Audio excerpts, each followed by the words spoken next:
Chapter 17, Part 2.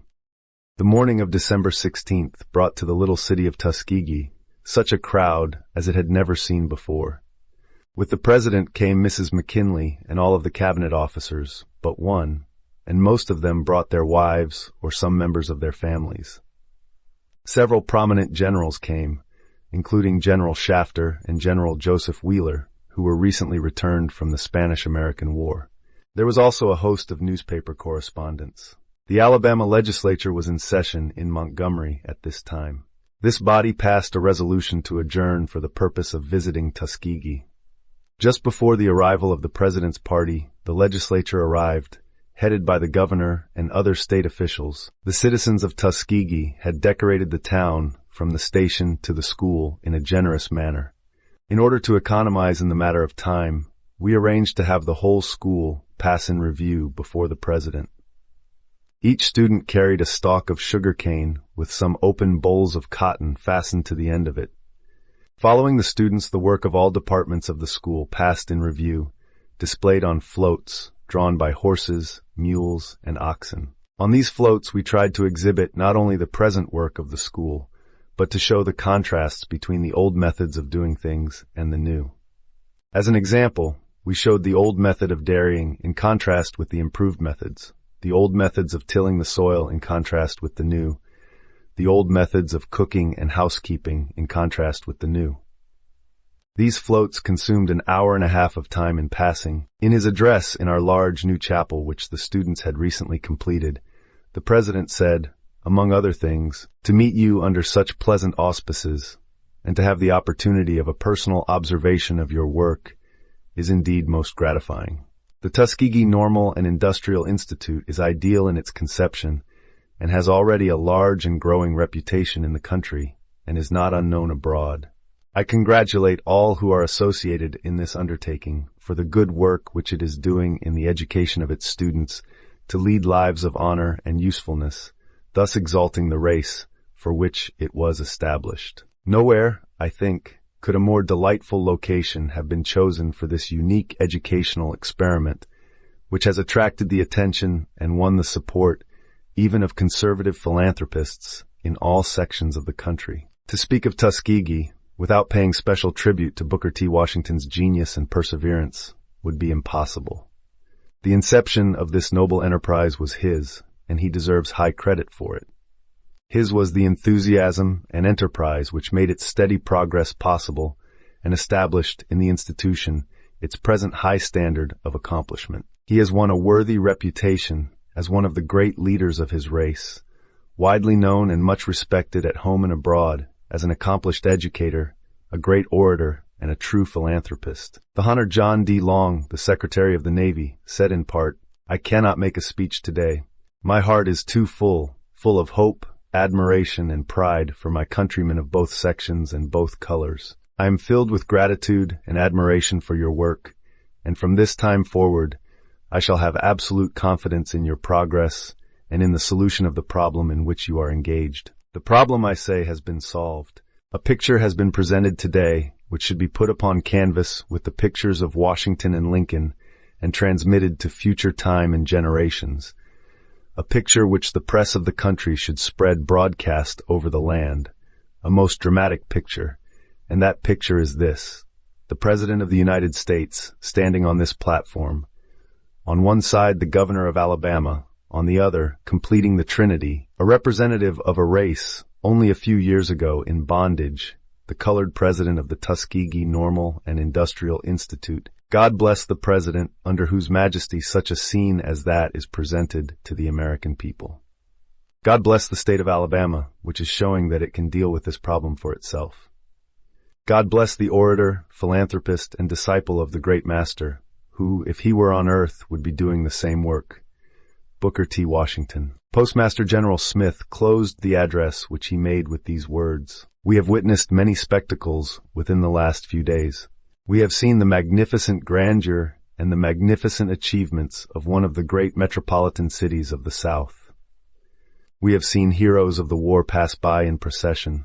We have seen floral parades. But I'm sure my colleagues will agree with me in saying that we have witnessed no spectacle more impressive and more encouraging, more inspiring for our future than that which we have witnessed here this morning. Some days after the President returned to Washington, I received the letter which follows. Executive Mansion, Washington, December 23, 1899. Dear Sir, by this mail I take pleasure in sending you engrossed copies of the souvenir of the visit of the President to your institution. These sheets bear the autographs of the President and the members of the Cabinet who accompanied him on the trip.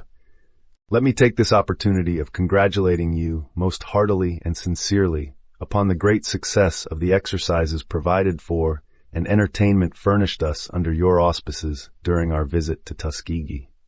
Every feature of the program was perfectly executed and was viewed or participated in with the heartiest satisfaction by every visitor present. The unique exhibition which you gave of your pupils engaged in their industrial vocations was not only artistic, but thoroughly impressive. The tribute paid by the President and his Cabinet to your work was none too high, and forms a most encouraging augury, I think, for the future prosperity of your institution. I cannot close without assuring you that the modesty shown by yourself in the exercises was most favorably commented upon by all the members of our party. With best wishes for the continued advance of your most useful and patriotic undertaking, kind personal regards, and the compliments of the season, believe me, always, very sincerely yours, John Addison Porter, Secretary to the President. To President Booker T. Washington, Tuskegee Normal and Industrial Institute, Tuskegee, Allah. 20 years have now passed since I made the first humble effort at Tuskegee, in a broken-down shanty and an old hen house, without owning a dollar's worth of property, and with but one teacher and 30 students.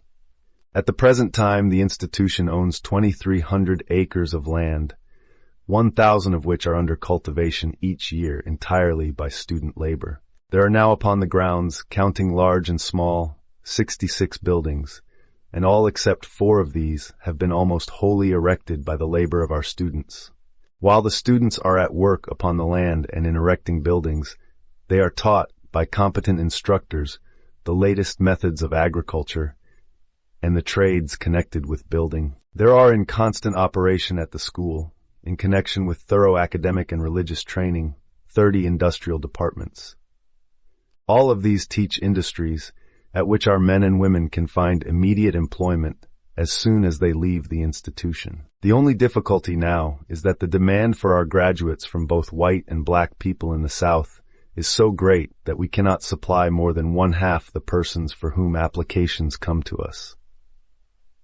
Neither have we the buildings nor the money for current expenses to enable us to admit to the school more than 1/2 the young men and women who apply to us for admission. In our industrial teaching, we keep 3 things in mind. First, that the student shall be so educated that he shall be enabled to meet conditions as they exist now, in the part of the South where he lives. In a word, to be able to do the thing which the world wants done. Second, that every student who graduates from the school shall have enough skill, coupled with intelligence and moral character, to enable him to make a living for himself and others. Third, to send every graduate out feeling and knowing that labor is dignified and beautiful, to make each one love labor instead of trying to escape it.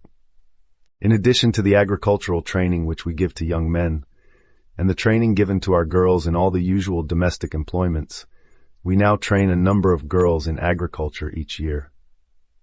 These girls are taught gardening, fruit growing, dairying, bee culture, and poultry raising. While the institution is in no sense denominational, we have a department known as the Phelps Hall Bible Training School, in which a number of students are prepared for the ministry and other forms of Christian work, especially work in the country districts.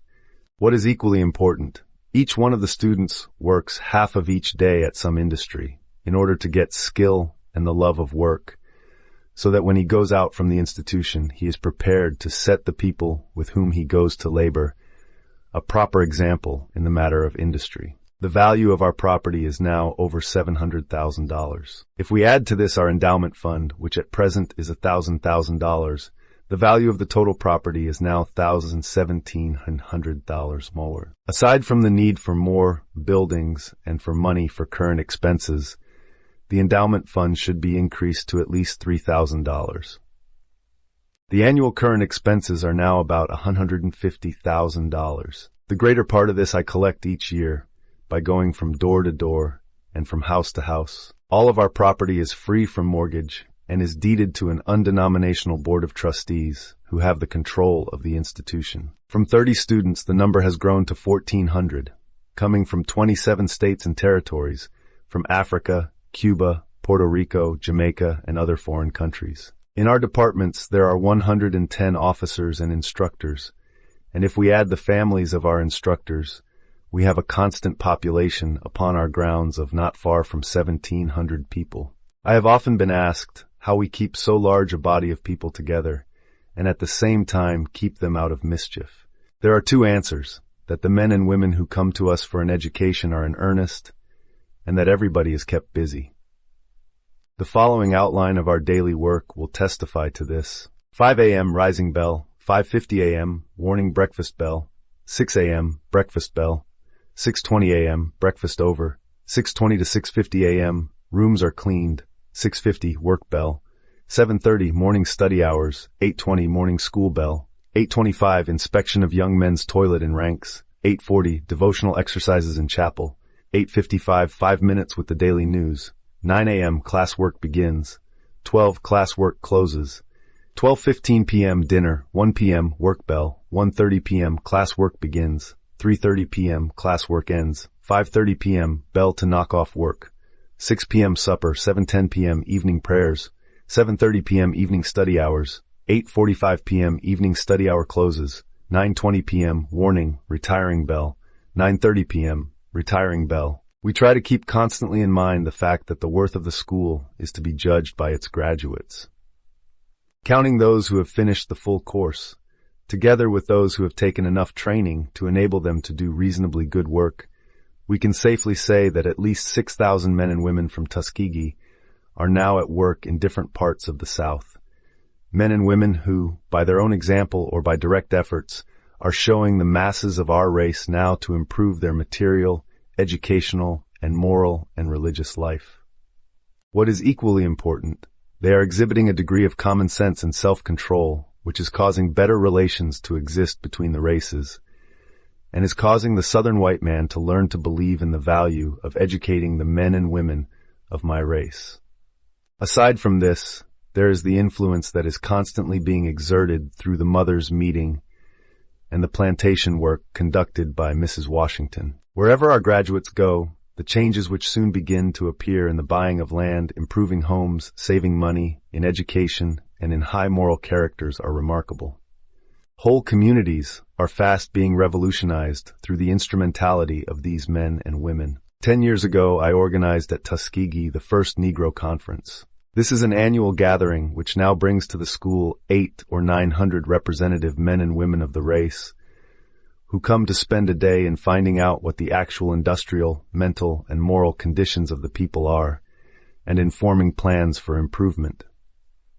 Out from this central Negro Conference at Tuskegee have grown numerous state and local conferences which are doing the same kind of work. As a result of the influence of these gatherings, one delegate reported at the last annual meeting that 10 families in his community had bought and paid for homes. On the day following the annual Negro Conference, there is the Workers' Conference. This is composed of officers and teachers who are engaged in educational work in the larger institutions in the South. The Negro Conference furnishes a rare opportunity for these workers to study the real condition of the rank and file of the people. In the summer of 1900, with the assistance of such prominent colored men as Mr. T. Thomas Fortune, who has always upheld my hands in every effort, I organized the National Negro Business League, which held its first meeting in Boston, and brought together for the first time a large number of the colored men who are engaged in various lines of trade or business in different parts of the United States. 30 states were represented at our first meeting. Out of this national meeting grew state and local business leagues. In addition to looking after the executive side of the work at Tuskegee and raising the greater part of the money for the support of the school, I cannot seem to escape the duty of answering at least a part of the calls which come to me unsought to address Southern white audiences and audiences of my own race, as well as frequent gatherings in the North. As to how much of my time is spent in this way, the following clipping from a Buffalo NY paper will tell. This has reference to an occasion when I spoke before the National Educational Association in that city. Booker T. Washington, the foremost educator among the colored people of the world, was a very busy man from the time he arrived in the city the other night from the West and registered at the Iroquois. He had hardly removed the stains of travel when it was time to partake of supper. Then he held a public levee in the parlors of the Iroquois until 8 o'clock. During that time, he was greeted by over 200 eminent teachers and educators from all parts of the United States. Shortly after 8 o'clock, he was driven in a carriage to Music Hall, and in 1 hour and a half he made 2 ringing addresses to as many as 5,000 people on Negro education. Then Mr. Washington was taken in charge by a delegation of colored citizens headed by the Rev. Mr. Watkins, and hustled off to a small informal reception arranged in honor of the visitor by the people of his race. Nor can I, in addition to making these addresses, escape the duty of calling the attention of the South and of the country in general, through the medium of the press, to matters that pertain to the interests of both races. This, for example, I have done in regard to the evil habit of lynching. When the Louisiana State Constitutional Convention was in session, I wrote an open letter to that body pleading for justice for the race. In all such efforts, I have received warm and hearty support from the Southern newspapers, as well as from those in all other parts of the country. Despite superficial and temporary signs, which might lead one to entertain a contrary opinion, there was never a time when I felt more hopeful for the race than I do at the present. The great human law that in the end recognizes and rewards merit is everlasting and universal.